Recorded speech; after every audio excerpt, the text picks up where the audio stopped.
Looking at the big picture, talking about what happened in April, first of all, and I know we're going to talk to an outlook shortly, but we've got to set the context to that by explaining where we're at, why we see things the way we do.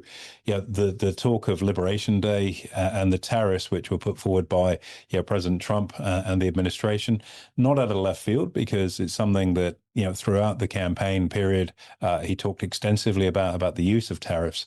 What's been quite interesting, even though they spooked the markets, is that even Jerome Powell has come out and commented the fact that tariffs haven't been as inflationary as was expected by the talking heads. Yep. And it points to, I guess, the use of tariffs to be able to control trade deals, to secure investment. I mean, there are literally hundreds and hundreds of billions of dollars, probably trillions of dollars, in fact, that are going to come into the US that have been pledged as an offset, which is what the agenda was for.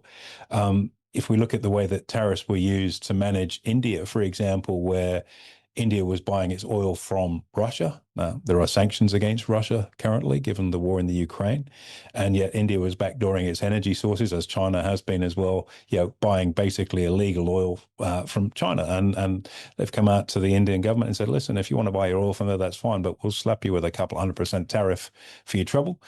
Or you can join forces with the rest of the world and say, no, we're not having that oil. And obviously it's resulted in compliance. So tariffs have been a stick that have certainly been wielded significantly for the administration to push its agenda of make America great again, have an increase in manufacturing domestically, try and get the balance of payments back in order, but also to ensure compliance from some of its major trading partners. And it's certainly been reasonably successful at that.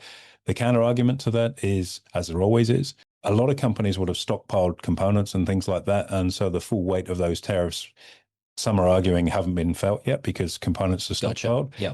That said, in today's world, how many companies really do stockpile vast quantities of componentry? I'm not Too talking expensive, right? Well, when we had the crisis in the Suez Canal a couple of years ago now, where we had the container got jammed in the container ship, all of a sudden it was like, oh, well, no one's got any stock because no one carries stock anymore. But when the argument suits that, oh no, the tariffs, oh, it's because everyone's got stock, it hasn't come through. You either have stock or you don't.